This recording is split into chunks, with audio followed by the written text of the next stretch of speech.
घने जंगल के बीच एक पुराना सूखा पेड़ खड़ा था। उसकी टेढ़ी मेढ़ी डालियां रात में डरावनी परछाइयां बनाती थीं। जंगल के सारे पक्षी उसे भूतिया पेड़ कहते थे। एक दिन छोटी चिड़िया चीकी वहां पहुंची। वो अपने लिए नया घर ढूंढ रही थी। सब कहते हैं ये पेड़ भूतिया है, लेकिन मुझे तो इस पर खाली घोंसला लग रहा है, चीकी ने सोचा। उसने उसी घोंसले में रहने का फैसला कर लिया। पहली डरावनी रात होते ही अजीब आवाजें आने लगी। हवा डालियों से टकरा रही थी। घोंसला हिलने लगा। चीकी थोड़ा डर गई, पर उसने खुद को संभाला। मैं बहादुर हूँ, मैं डरूंगी नहीं। अचानक उसे पेड़ के तने में दो चमकती आंखें दिखाई दी। भूत! चीकी का दिल जोर से धड़कने लगा। सुबह होने पर चीकी ने हिम्मत जुटाई और पास जाकर देखा। वहां कोई भूत नहीं था, बल्कि एक भूरा उल्लू बैठा था। उल्लू बोला, डर क्यों रही हो छोटी चिड़िया? मैं यहाँ सालों से रहता हूँ। लोग मुझे भूत समझ लेते हैं। चीकी हंस पड़ी। तो ये आवाजें? उल्लू मुस्कुराया।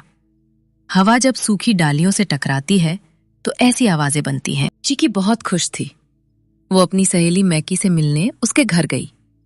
जैसे ही वो मैकी के घर पहुंची, उसने देखा कि मैकी के दो बच्चे खेल रहे थे। दोनों सहेलियां एक दूसरे को देखकर बहुत खुश हुईं। फिर चीकी ने खुशी से कहा, मैंने भी एक घोंसले को अपना घर बना लिया है। थोड़ी चिंतित हो गई और बोली, क्या? वो तो भूतिया पेड़ है, उस पर घर बनाया है, उसे छोड़ दो। चीकी मुस्कुराई और बोली, ऐसा कुछ भी नहीं है, लोग बस डरते हैं, लेकिन वहाँ कोई भूत नहीं है। कुछ देर बाद चीकी अपने घर लौटने के लिए निकल गई। रास्ते में पहुंचते ही रात होने लगी। आसमान में काले बादल छा गए और बिजली चमकने लगी। तेज हवा चलने लगी। चीकी थोड़ी घबरा गई और बोली, मुझे जल्दी अपने घर पहुंचना होगा। जैसे ही वो अपने पेड़ के पास पहुंची, अचानक तेज बारिश और भयानक तूफान शुरू हो गया। अचानक बिल्ली पेड़ पर चढ़ने लगी। उल्लू ने जोर से आवाज लगाई, सावधान! चीकी तुरंत जाग गई और उड़कर दूसरी डाल पर चली गई।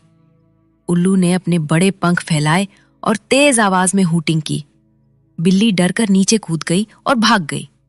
तभी चीकी ने देखा कि आसमान से बिजली उसके पेड़ पर गिर गई। बिजली गिरते ही पेड़ टूट गया। ये देखकर चीकी डर गई, लेकिन उसे एक बात समझ आ गई, बिना मेहनत और समझदारी के कुछ भी सुरक्षित नहीं मिलता। फिर चीकी ने फैसला किया कि वो जंगल में एक मजबूत और सुरक्षित पेड़ ढूंढकर नया घोंसला बनाएगी। अब वो पहले से ज्यादा मेहनत करने लगी और सावधानी से अपना नया घर बनाने लगी। तभी चीकी ने मेहनत करके अपना नया और मजबूत घोंसला बना लिया। अब वो वहां खुशी से रहने लगी। कुछ दिनों बाद चीकी ने 2 अंडे दिए। वो हर दिन उनका बहुत ध्यान रखती थी। अचानक अंडे टूटे और उनमें से 2 बहुत प्यारे बच्चे बाहर आए। चीकी उन्हें देखकर बहुत खुश हो गई। वो रोज उनके लिए दाना और पानी लेकर आती। बच्चे धीरे धीरे बड़े होने लगे और चहचहाने लगे। एक दिन दोनों बच्चों ने अपने छोटे छोटे पंख फैलाए और पहली बार उड़ने की कोशिश की। चीकी उन्हें हिम्मत देती हुई बोली, डरो मत, कोशिश करते रहो, तुम जरूर उड़ पाओगे। थोड़ी देर की कोशिश के बाद दोनों बच्चे आसमान में उड़ने लगे। पूरा जंगल उनकी खुशी से गूंज उठा। अब चीकी और उसके बच्चे खुशी खुशी रहने लगे। बच्चों, इस कहानी से हमें क्या सीख मिलती है? मेहनत, हिम्मत और धैर्य से जीवन में खुशियां जरूर मिलती हैं। अगर आपको ये कहानी अच्छी लगी हो तो वीडियो को लाइक कर दें और चैनल को सब्सक्राइब करना ना भूलें। फिर मिलते हैं एक नई प्यारी कहानी के साथ।